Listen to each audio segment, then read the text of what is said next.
Goods and service tax यानी GST, आज इसकी सारे देश में चर्चा है क्योंकि इससे संबंधित एक विधेयक संसद में पारित हो चुका है और कहा यह जा रहा है कि स्वतंत्रता प्राप्ति के बाद से ये सबसे बड़ा टैक्स रिफॉर्म है और ये टैक्स रिफॉर्म की दिशा में मील का पत्थर साबित होगा। इसके बहुत ही सुखद दूरगामी परिणाम होंगे। देश की अर्थव्यवस्था तेजी से आगे बढ़ेगी, जन सामान्य को भी इसमें लाभ होगा क्योंकि टैक्स का भार उस पर कम होगा। एक देश, एक कर, एक बाजार, बहुत सारे सवाल हम सभी के जहन में हैं और इन्हीं सवालों का जवाब जानने के लिए आज हमारे बीच में है डॉक्टर हसमुख अढ़िया, जो कि राजस्व सचिव हैं भारत सरकार में। तो आइए हम उनसे बात करते हैं।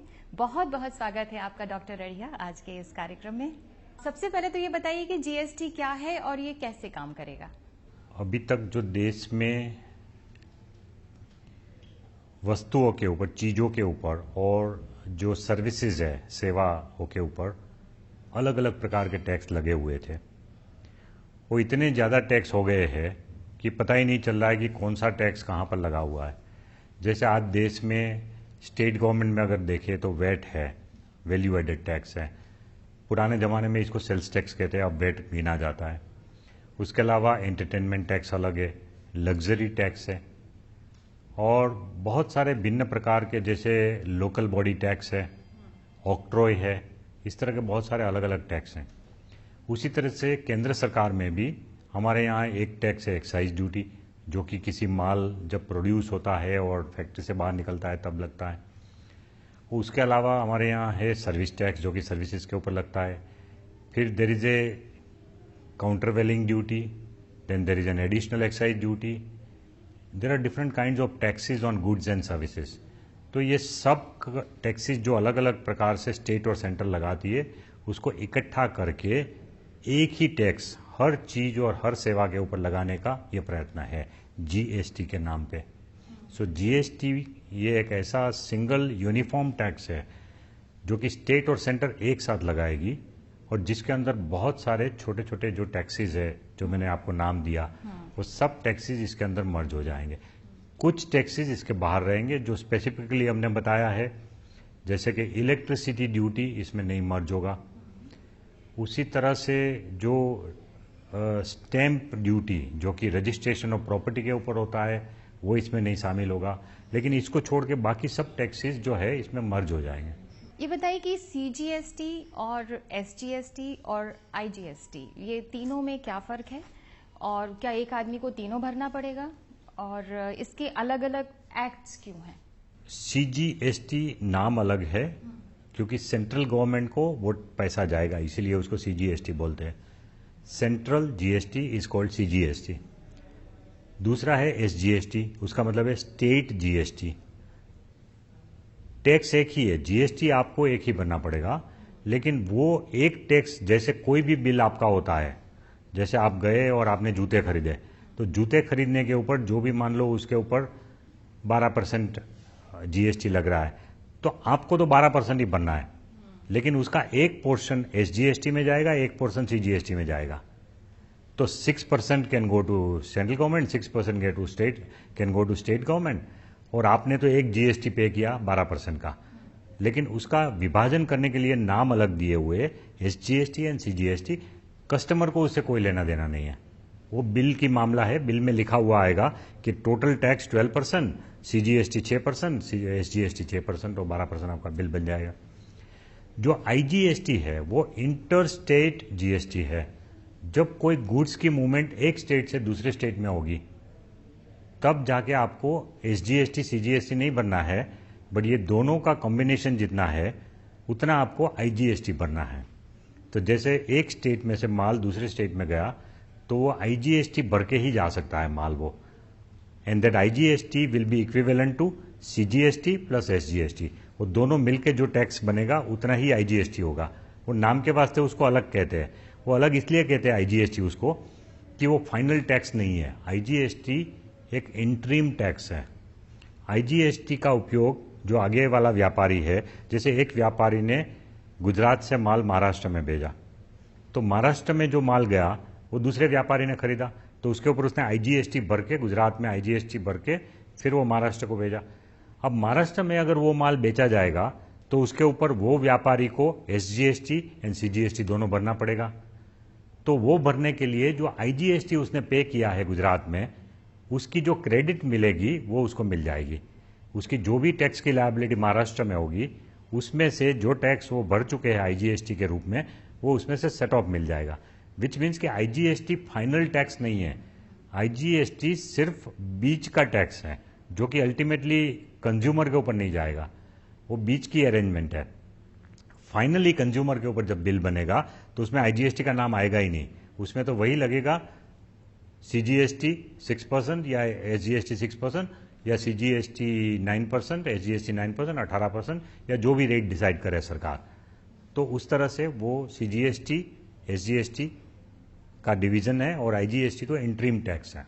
तो जीएसटी के अंतर्गत वस्तुओं और सेवाओं के जो क्रेडिट है उसका क्रॉस यूटिलाइजेशन हो सकता है क्या? यस, वही उसका फायदा है। जो जीएसटी का मेन फायदा ये, आज क्रॉस यूटिलाइजेशन नहीं हो रहा है। आज की जो टैक्स सिस्टम है, जैसे किसी एक माल का उत्पादन हुआ, उसके ऊपर हमने एक्साइज ड्यूटी लगा दी। अब वो एक्साइज ड्यूटी भरने के बावजूद वो माल जब किसी स्टेट में जाके बेचा जाएगा तो उस स्टेट का वीएटी लगता है, वेट लगता है, और वो वेट जब भरने जाएंगे तब एक्साइज ड्यूटी की क्रेडिट नहीं मिल रही है उसको, वो इनपुट टैक्स क्रेडिट नहीं मिल रही है एक्साइज ड्यूटी, क्योंकि एक्साइज ड्यूटी सेंट्रल गवर्नमेंट का स्टेट टैक्स है और वेट जो है वो स्टेट गवर्नमेंट का है।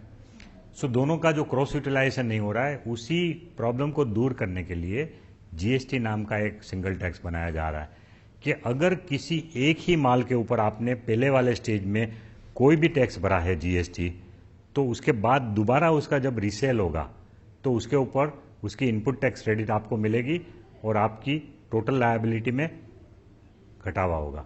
बहुत बड़ी बड़ी बातें हम लोग कर रहे हैं, लेकिन मान लीजिए कि मैं एक छोटी कारोबारी हूँ, मेरा एक ब्यूटी पार्लर है और मैं 1 लाख रुपए महीना कमाती हूँ, या कोई मिस्त्री है, तो क्या उसे भी इन सब झंझट में पड़ना होगा, उसे भी ये सब टैक्स देना होगा? उसके बारे में आप कुछ बताइए, क्योंकि बहुत सारी बातें इस तरह की उठ रही हैं।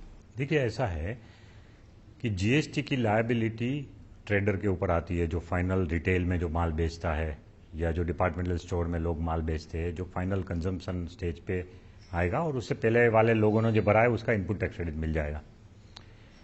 तो लेकिन इसमें जो छोटे कारोबारी वाले लोग हैं उनके लिए एक एग्जम्पशन लिमिट है, वो एग्जम्पशन लिमिट शायद 25 लाख तक फिक्स होगी। अभी स्टेट और सेंटर के बीच में इसके बारे में एक गहन चर्चा चल रही है कि कितना रखना चाहिए। तो मोरलेस एक अंडरस्टैंडिंग हो गई है कि या 20 या 25 लाख तक की लिमिट होगी। तो इसका मतलब ये है कि अगर आप कोई छोटे व्यवसायी है और आपका सालाना 1 साल का टर्नओवर मीन्स टोटल आपकी जो इनकम है उस सर्विस में से या उस मैन्युफैक्चरिंग में से या उस व्यापार से, अगर टोटल टर्नओवर आपका 25 लाख से नीचे का है तो फिर आपको ये जीएसटी भरना नहीं होगा। ऐसा एक एग्जम्पशन लिमिट उसमें डाला जाएगा। इसमें बहुत ड्यूअल कंट्रोल की बात हो रही है, तो ये बताइए कि स्टेट के लिए अलग जवाबदेही होगी और केंद्र के लिए अलग जवाबदेही होगी? देखिए, ऐसा है कि लोग ये समझ रहे हैं कि जीएसटी में 2 अथॉरिटी टैक्स करेगी, CGST central government, SGST state government. ऐसा नहीं है। जो व्यापारी है उसके लिए तो एक ही रजिस्ट्रेशन है, एक ही रिटर्न फाइल करना है और उसकी जो भी आगे की कार्रवाई होगी वो भी एक ही अथॉरिटी करेगी। तो ये बात नहीं है कि 2 अलग अलग अथॉरिटी है, 2 अलग अलग एक्ट है, क्योंकि सीजीएसटी का एक्ट पार्लियामेंट पास करेगी, वैसा ही कॉपी डिट्टो वो एक्ट स्टेट असेंबली भी पास करेगी। तो जो पावर टू टैक्स वो 2 अलग अलग एक्ट में से हमको मिले हैं, लेकिन उसकी जो पूरी प्रोसीजर है वो यूनिफॉर्म है। एक व्यापारी दोनों अथॉरिटी में अलग अलग रजिस्ट्रेशन नहीं करवाना है, उसको एक ही रजिस्ट्रेशन करवाना है एक स्टेज पे। उसके बाद रिटर्न भी सिंगल फाइल करना है, और रिटर्न फाइल करने के बाद वो कंप्यूटर विल डिसाइड कि सीजीएसटी का पोर्शन क्या है, एसजीएसटी का क्या है। उस तरह से सेंट्रल गवर्नमेंट को एक हिस्सा चला जाएगा जो पैसा उसने भरा, और एक स्टेट गवर्नमेंट को चला जाएगा। तो व्यापारी के लिए ये कोई उलझन नहीं। फिर उसके बाद रिटर्न उसने फाइल किया, रिटर्न फाइल करने के बाद लोग ये समझते हैं कि फिर कल जाके राज्य के कॉमर्शियल टैक्स डिपार्टमेंट से भी नोटिस आ जाएगी और केंद्र के सर्विस टैक्स और एक्साइज डिपार्टमेंट वालों से भी आ जाएगी। ऐसा नहीं है। एक ही कोई अथॉरिटी को ये पावर दिया जाएगा कि एक व्यापारी के साथ वही एक अथॉरिटी उनके साथ डील करेगी। तो अगर आपको कोई नोटिस दी जाती है, अगर आपने रिटर्न में कोई गड़बड़ किया है, तो वो नोटिस देने का अधिकार या तो स्टेट गवर्नमेंट को दिया जाएगा या सेंट्रल को, दोनों को एक साथ ये अधिकार नहीं मिलेगा। सो आपके लिए तो सिंगल अथॉरिटी होगी एज ए व्यवसायी के लिए, एक व्यापारी के लिए तो सिर्फ एक अथॉरिटी के साथ डील करने का होगा। आपने अभी रिटर्न की बात किया, तो सबसे पहले तो बताइए कि रजिस्ट्रेशन किसी व्यापारी को करना है वो कैसे करेगा, भुगतान करना है तो कैसे करेगा, और रिटर्न फाइल करना है तो इसकी थोड़ी सी प्रोसीजर आप समझाइए जरा। अभी देश में जिन लोगों ने वैट में रजिस्ट्रेशन ऑलरेडी लिया हुआ है और जिन्होंने सर्विस टैक्स का रजिस्ट्रेशन लिया हुआ है, एक्साइज का रजिस्ट्रेशन लिया हुआ है, उनको कोई नया रजिस्ट्रेशन लेने की जरूरत नहीं पड़ेगी। उनका जो डेटा है वो हमारे पास है ऑलरेडी, तो हम उनको ऑटोमेटिकली जीएसटी में माइग्रेट कर देंगे। वेट का जिस जिस स्टेट में रजिस्ट्रेशन उनका हुआ है वो सब, जैसे किसी एक स्टेट में लोगों ने अपना वेट रजिस्ट्रेशन लिया है तो उनको फिर से दोबारा रजिस्ट्रेशन की प्रोसीजर नहीं करनी है, बिकॉज जीएसटी आ रहा है।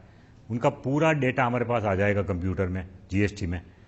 वो डेटा जब माइग्रेट हो जाएगा तो उसके बाद एक शायद उनको ईमेल जाएगी या तो उनको एक पत्र जाएगा कि कुछ कुछ उनके जो डेटा है वो मिसिंग है उसमें, क्योंकि हर स्टेट में अलग अलग इन्फॉर्मेशन अवेलेबल है। अब हमको तो यूनिफॉर्म डेटाबेस बनाना है, तो ये संभव है कि एक पत्र उनको पहुंचेगा या ईमेल पहुंचेगी कि भाई आपको इतनी एडिशनल इन्फॉर्मेशन हमको देनी होगी आपका रजिस्ट्रेशन चालू रखने के लिए। उसके लिए एक अवधि दी जाएगी, एक समय दिया जाएगा, और वो बेसिक इन्फॉर्मेशन 2-3 चीजें जो है वो उनसे मांग ली जाएगी, और वो जब पत्र आए तो वो ऑनलाइन वो इन्फॉर्मेशन दे पाएंगे। उसके लिए उनको कोई ऑफिस में जाने की जरूरत नहीं है, पूरी रजिस्ट्रेशन की प्रक्रिया ऑनलाइन है। जो पुराने हैं उनका ऑनलाइन डेटा ऑटोमेटिक आ जाएगा और उनको एक नंबर दिया जाएगा, पासवर्ड दिया जाएगा। वो नंबर और पासवर्ड से वो अपना वेबसाइट का अपना अकाउंट खोलेंगे, अपनी सब डिटेल देख पाएंगे। उसमें एड्रेस चेंज करना है, उसमें व्यापार का प्रकार चेंज करना है, पार्टनर्स का नाम चेंज करना है, तो वो सब चीज ऑनलाइन कर सकते हैं, अपने आप चेंज कर सकते हैं अपने लॉगिन और पासवर्ड डाल के। वो करने के बाद उनका डेटा ठीक हो जाएगा। और जो नए वाले हैं जो कि बिल्कुल नए तरीके से अपना बिजनेस शुरू पहली बार कर रहा है, जो अभी तक वेट में रजिस्टर्ड नहीं है, सर्विस टैक्स में भी नहीं है, एक्साइज में भी नहीं है, तो उन लोगों को अलग से रजिस्ट्रेशन ऑनलाइन करना पड़ेगा। सिंपल रजिस्ट्रेशन है। वो रजिस्ट्रेशन ऑनलाइन करने के बाद 3 दिन में अगर उनको कोई ऑब्जेक्शन नहीं आता है डिपार्टमेंट की तरफ से, तो ऑटोमेटिक मान लिया जाएगा कि उनका रजिस्ट्रेशन हो चुका है और उनको एक नंबर मिल जाएगा 3 दिन में। इस तरह का एक सिंपल रजिस्ट्रेशन प्रोसीजर है। रजिस्ट्रेशन करने के बाद आपका जो पूरे महीने का जो कारोबार है, मान लो अप्रैल महीना शुरू हुआ, तो अप्रैल महीने में आपने जितने ट्रांजैक्शन किए हैं उसके ऊपर आपने जो टैक्स कलेक्ट किया लोगों से, वो टैक्स कलेक्ट करने के बाद आपको उस महीना पूरा होने के बाद नेक्स्ट मंथ में एक तारीख निश्चित होगी, शायद 20 तारीख या ऐसा कुछ, तो 20 तारीख तक में आपको वो पैसा सरकारी ट्रेजरी में जमा करा देना है। और साथ साथ आपको एक रिटर्न जो कि आपने किस किस को माल सप्लाई किया, वो रिटर्न आपको भरना पड़ेगा 10 तारीख तक महीने की। और वो सब रिटर्न फाइल करना है, आपको ऑनलाइन करना है। लेकिन मैंने जैसे पहले समझाया कि छोटे कारोबारी तो इसमें से आउट ही है, इसलिए छोटे लोगों को चिंता करने की जरूरत नहीं है। 25 लाख से ऊपर वाले अगर कारोबारी होंगे तो उनको ये कंप्यूटर में करना भी बहुत आसान है। उसके लिए अलग अलग प्रोग्राम भी अकाउंटिंग के मिल रहे हैं, बाहर सॉफ्टवेयर मिल रहे हैं, जो कि वो उसमें रिकॉर्ड रखेगा अपने ट्रांजैक्शन की, और वो सब ट्रांजैक्शन ऑटोमेटिकली एक दिन में स्विच दबाने से कंप्यूटर में अपलोड हो जाएंगे सब ट्रांजैक्शन। तो इस तरह से रिटर्न बनना है सप्लाईज का, कि आपने किस किस को सप्लाई किया उसका करना है। जो दूसरे लोगों ने सप्लाई के ट्रांजैक्शन इनपुट किया है उसके आधार पे आपका अपना परचेस के ट्रांजैक्शन ऑटोमेटिक आपके अकाउंट में आ जाएगा, और फिर वो आपको अलग से करने की जरूरत नहीं पड़ेगी 15 तारीख तक। फिर ये सप्लाई एंड परचेस दोनों के आधार पे आपका एक रिटर्न बन जाएगा, वो भी ऑटोमेटिक हो जाएगा 20 तारीख तक। तो 20 तारीख तक कंप्यूटर में ही आपका रिटर्न तैयार हो जाएगा। और उसमें अगर आप देख सकते हैं कि मेरे रिटर्न में कोई चीज छूट तो नहीं गई ना, छूट गई है कोई परचेज या सेल का ट्रांजैक्शन, तो 20 तारीख तक आप उसको ठीक कर सकते हैं। उसके बाद उसको आप आगे बढ़ा सकते हैं। सो इस तरह का इलेक्ट्रॉनिक आईटी बेस्ड सिस्टम है जिसमें हर ट्रांजैक्शन की जानकारी आएगी कंप्यूटर में और ट्रांजैक्शन मैच भी हो जाएंगे। सो सही मात्रा में लोगों ने टैक्स भरा है कि नहीं वो हम पकड़ पाएंगे। तो आईटी की बहुत महत्वपूर्ण भूमिका है इसमें आईटी का बहुत महत्व है, लेकिन आईटी इतना सिंपल बना दिया हमने कि किसी छोटे से छोटे व्यापारी को भी इसमें कोई तकलीफ नहीं होगी। एकदम सरल प्रकार का सॉफ्टवेयर है। उसको फाइल करने की विधि भी इतनी है कि अगर कोई घर में कोई एक यंग लड़का जो 10वीं पास है वो भी अगर उसको सीख ले तो वो अपने आप रिटर्न फाइल कर सकता है। ये बताइए कि ईज ऑफ डूइंग बिजनेस की बात हो रही है कि आप भारत के किसी भी कोने में हो, आपके लिए बिजनेस करना कोई बहुत मुश्किल काम नहीं है, तो इस पर कुछ कहना चाहेंगे? देखिए, ये जीएसटी जो है ना, उससे काफ़ी सुविधा बिजनेस को हो जाएगी, क्योंकि अभी जैसे एक स्टेट से दूसरे टैक्स में जब माल जा रहा है तो उसके ऊपर एक सेंट्रल सेल्स टैक्स भी लगता है, और वो सेंट्रल सेल्स टैक्स जो है उसके ऊपर फिर आपको इनपुट टैक्स क्रेडिट नहीं मिल रही है नेक्स्ट स्टेट में, तो ये सीएसटी हट जाएगा। सीएसटी हट जाएगा तो बॉर्डर के ऊपर जो चेकिंग करने का एक मूव था कि हर स्टेट चाहता है कि भाई हमारा स्टेट का माल जब बाहर जा रहा है तो अगर उसने सिर्फ सीएसटी 2% भरा है तो माल एक्चुअली एक्सपोर्ट होना चाहिए, तो बॉर्डर पे चेक होगा, ट्रक को खड़ी करेंगे, पूछेंगे कि भाई आपने सीएसटी भरा है तो आपका माल गया कि नहीं गया, उसका हिसाब किताब पूछेंगे, सब कागज पूछेंगे, तो ये सब खत्म हो जाएगा। जहां जहां ऑक्ट्रोय है वो ऑक्ट्रोय भी एबोलिश हो जाएगी, सो उसके लिए भी गाड़ी को रोकने की जरूरत नहीं पड़ेगी। सो ट्रक का जो मूवमेंट है वो एकदम आसान हो जाएगा, जो दोनों स्टेट के बॉर्डर के बीच में या किसी सिटी के अंदर एंटर करने के टाइम जो चेक पोस्ट थे, वो चेक पोस्ट पे जो घंटों भर ट्रक खड़ी रहती थी वो सब कम हो जाएगी, और उसके कारण जो मूवमेंट ऑफ गुड्स एकदम आसान हो जाएंगे। फिर दूसरा ये है कि क्योंकि पूरे देश में टैक्स रेट एक हो जाएगा, तो फिर आपको कोई वो सोचने की जरूरत नहीं है कि भाई मैं एक स्टेट में फैक्ट्री डालूं कि दूसरे स्टेट में डालूं। आपको जहां मर्जी फैक्ट्री डालिए और जहां मर्जी माल बेचिए, हर जगह टैक्स का रेट एक है। सो जहां आपकी फैक्ट्री है उस स्टेट का रेट आपको देखने की जरूरत नहीं है, और जहां आप माल बेचना चाहते हैं उस स्टेट का भी रेट की देखने की जरूरत नहीं है। तो उस हिसाब से बिजनेसमैन के लिए एक आसान हो जाएगा ये डिसीजन लेना कि कहाँ हम बिजनेस करें, पूरा देश एक बन जाएगा इसमें। राज्य की बात हो रही है, कहीं ना कहीं राज्यों को ये कहीं संशय ना हो कि उनके हित मारे जा रहे हैं या उनकी इनकम मारी जा रही है, तो उन्हें कैसे कंपनसेट करेंगे हम? देखिए, उसके लिए हमने राज्यों को पूरी कॉन्स्टिट्यूशनल अमेंडमेंट में ही हमने उनको एक गारंटी दी है कि किसी भी राज्य को अगर 5 साल तक नुकसान होगा जो अभी कमा रहे उसमें, तो उसमें हम उसको कॉम्पनसेट कर देंगे सेंट्रल गवर्नमेंट। तो इसलिए राज्य को कोई चिंता नहीं होनी चाहिए, चिंता होनी चाहिए तो सेंट्रल गवर्नमेंट को होनी चाहिए कि ये जीएसटी लागू करने के बाद सेंट्रल गवर्नमेंट के पास इतने रिसोर्सेज आएंगे जो कि हमारा अभी का बजट की पूर्ति कर दे, उसके अलावा हमारे पास इतने पैसे बचे कि हम स्टेट को भी कॉम्पनसेट कर सके।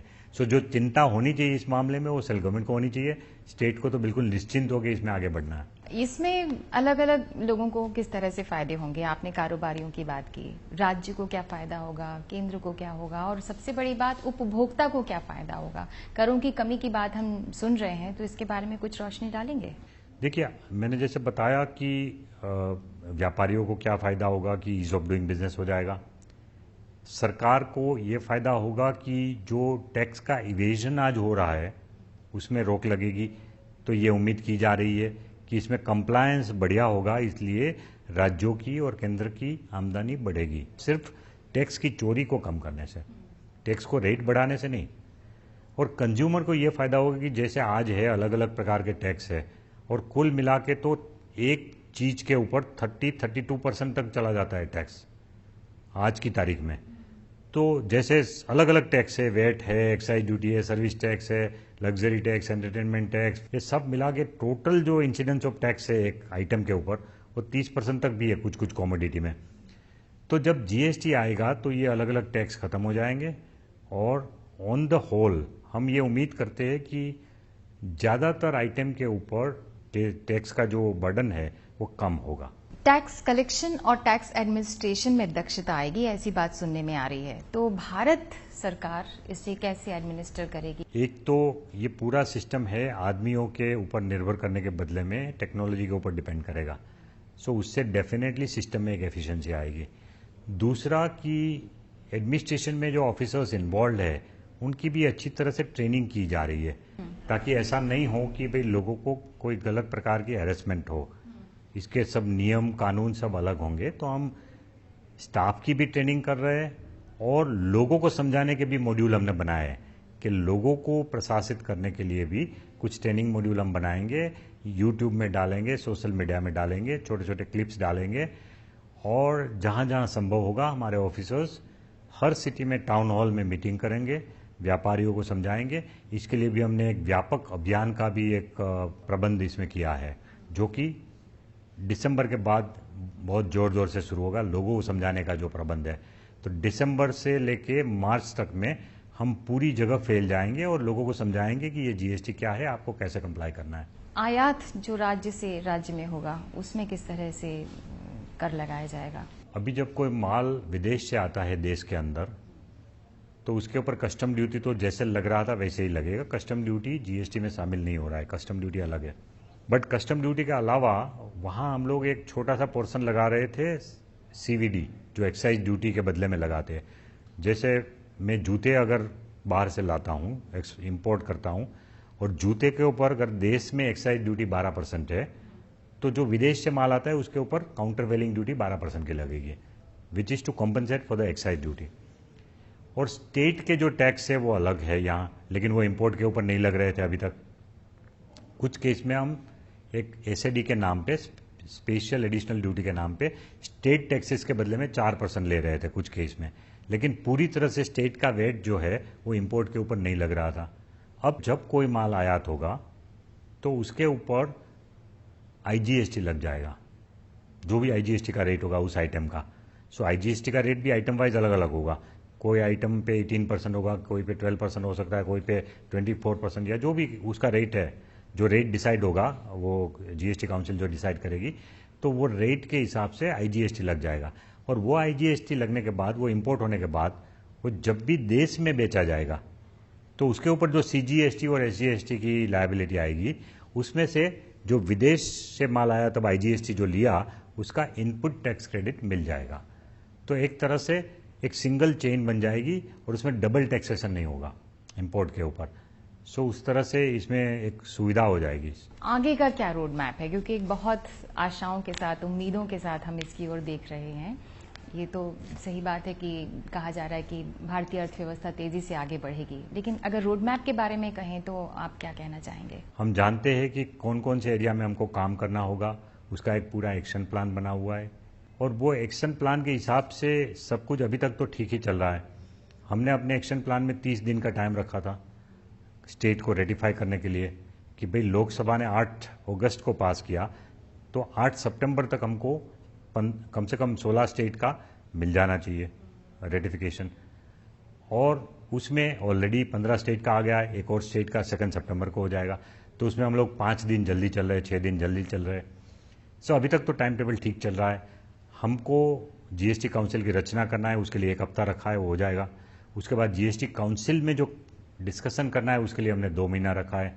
वो 2 महीने का टाइम भी वी होप कि डिस्कशन में राज्यों के साथ अच्छे से हमारे सब मसले निपट जाए 2 महीने में। थोड़ा सा ओवर टाइम काम करना पड़ेगा स्टेट और सेंटर को मिलके, लेकिन 2 महीने में अगर सब मसले निपट गए तो उसके बाद हम लोग फिर पार्लियामेंट में अपना बिल पास करेंगे, सीजीएसटी का, एसजीएसटी का स्टेट गवर्नमेंट पास करेगी, और फिर आईजीएसटी का एक्ट भी सेंट्रल गवर्नमेंट पास करेगी। और ये तीनों एक्ट पास करने के बाद वी आर रेडी। उसके बाद आईटी सिस्टम साइमल्टेनियसली चल रही है, ट्रेनिंग ऑफ ऑफिसर्स का काम साइमल्टेनियसली चल रहा है, करीब 60,000 ऑफिसर्स को ट्रेन करने का काम चल रहा है। और वो सब साइमल्टेनियसली करने के बाद by February we hope to be ready completely. साथ साथ बिजनेसमैन को भी हम अपील कर रहे हैं कि भाई आप भी अपना तैयारी कीजिए। उनका जो ईआरपी सिस्टम है, आईटी सिस्टम है, उसको जीएसटी के लिए तैयार करिए। इस तरह का हम व्यापारियों को भी विनंती अब से कर रहे हैं, जो बड़े बड़े उद्योग गृह है उनको। और वी होप कि वो लोग भी अपनी टाइम टेबल बना के ये जीएसटी के लिए मार्च एंड तक तैयार हो जाए। तो हमारी तो ये उम्मीद है कि देश में इतना बड़ा सुधार कि जिसके लिए देश ने 10 साल तक राह देखा है, अब उसमें और कोई विलंब नहीं हो। तो केंद्र सरकार की तरफ से हमारी पूरी तैयारी है। हम कमिटेड है इस मामले में कि भाई जितना जल्दी हो सके जीएसटी को लगाना है। एक जो आखिरी सवाल एक लेमैन की हैसियत से मेरे दिमाग में आ रहा है कि जन जागरूकता कैसे फैलाएंगे? मान लीजिए किसी को कोई इस बारे में कोई शक है या उसके कंफ्यूजन है, तो ये सब चीजें आप जन जागरूकता कैसे फैलाएंगे? लोगों तक कैसे पहुंचेंगे कि हम ये हैं, हम ये कर रहे हैं और आपको ऐसा नहीं करना है, कोई कंफ्यूजन की जरूरत नहीं है? देखिए, इसके लिए हम आईटी के मॉड्यूल्स बनाएंगे, छोटे छोटे मॉड्यूल, जिसमें क्वेश्चन आंसर के रूप में ये सब क्वेश्चन के जवाब होंगे। सो अगर कोई भी आदमी इंटरनेट सर्च करेगा तो भी उस पर मिल जाएगा। उसके अलावा आईटी में मान लो वो नहीं पहुंच पाता है तो हर जगह पे हम लोग मीटिंग करेंगे, छोटी छोटी मीटिंग भी छोटे छोटे शहरों में। फिर न्यूज़पेपर एडवर्टाइजमेंट के द्वारा भी हम इसका प्रचार करेंगे। और उसके अलावा हम एक कॉल सेंटर बनाएंगे स्टेट लेवल पे और सेंट्रल लेवल पे भी। तो हर स्टेट में एक बहुत बड़ा कॉल सेंटर होगा जिसमें 24/7 किसी को भी कोई क्वेश्चन है जीएसटी के ऊपर तो कॉल सेंटर में फ़ोन करके पूछ पाएंगे। इस तरह का एक कॉल सेंटर बनाने का भी प्रावधान हम कर रहे हैं। और जीएसटीएन की जो हमारी आईटी सिस्टम है उसका एक अलग कॉल सेंटर बनेगा कि किसी को अगर मान लो रिटर्न फाइल करने में दिक्कत आ रही है, किसी को समझ में नहीं आ रही है कि कौन सा बटन दबाए, तो उसके लिए भी फ़ोन करके वो कॉल सेंटर में पूछ के उसको कॉप अप कर सकते हैं। तो अपनी बात को इसी बात से समअप करूं मैं ये कहते हुए कि मेरा देश बदल रहा है, आगे बढ़ रहा है, जीएसटी जो है वो उसी को चरितार्थ कर रहा है। बहुत बहुत धन्यवाद डॉक्टर हसमुखड़िया जी। अभी हम बातचीत कर रहे थे डॉक्टर हसमुखड़िया से जो कि राजस्व सचिव हैं भारत सरकार में। बहुत बहुत धन्यवाद। नमस्कार।